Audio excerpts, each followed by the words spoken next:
Hari ni kita nak top set Moto Y15. Mileage dia baru 15,000 15,000 lah. 14,597. Tapi bunyi tepet kuat. Ni. By the way, kalau bunyi tepet kau jangan rem. Kau biarkan idle, kau dengar bunyi dia. Okay, itulah bunyi tepet. Tik tik tik tik tik tik. Owner ni perempuan datang daripada Kundang. Job sheet kosong je Job sheet ni sekejap lagi pemain dah buka, baru kita isi bahagian mana yang rosak. Mesin ni aku tunjuk korang dia punya invoice yang dah siap. So dia ambil kat kita RM220 RM220 untuk top set. Deposit di tu hari. Dan ni barang-barang dia. Dapat piston ring, gasket top set, coolant dan upah top set. Tanpa meninggalkan masa, korang layan kita buka, kita tengok apa yang rosak, lepas tu kita repair. Let's go!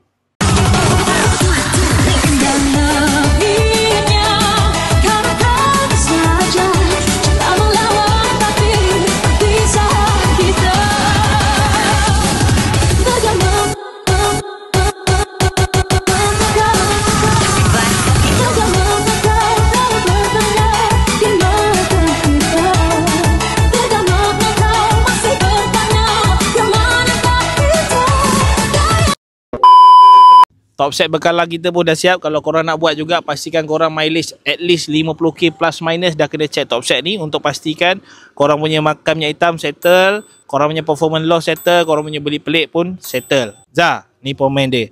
Waktu kau buka ada masalah pelik tak? Tak ada. Kau buat top set tambahan ke ataupun basic? Basic. Kesan apa yang kau nampak dalam tu? Bunyi tepek je, yang lain tak ada.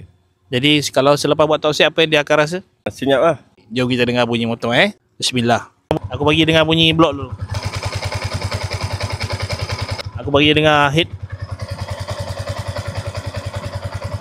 Baru puas hati coy. Mana-mana nak servis sama, jumpa korang di Motorsport, pusat servis dari kilang ada. Ingat yang standard kilang je, yang Modi jangan datang. Bye bye.